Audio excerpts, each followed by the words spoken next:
Hello guys, what's up? So flex ko lang tong ginawa natin na AI interior design for Airbnb style. So yan. So ginawa ko to using AI. Ginamit kong tools is Gemini and ChatGPT. So ang ganda ng ginawa, no? Ang ganda ng pagkaka-design niya. And binibenta ko to yung prompt, yung design details, and yung ano pa ba, yung materials na ginamit. So i-visualize naman yun sa inyo ni AI.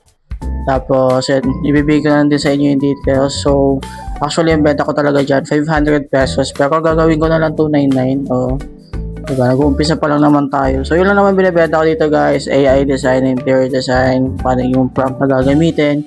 So, yun lang, guys. So, tingnan naman, napakaganda and talagang magugustuhan nyo. Actually, ako, gusto ko siya kasi ang ganda niya tignan.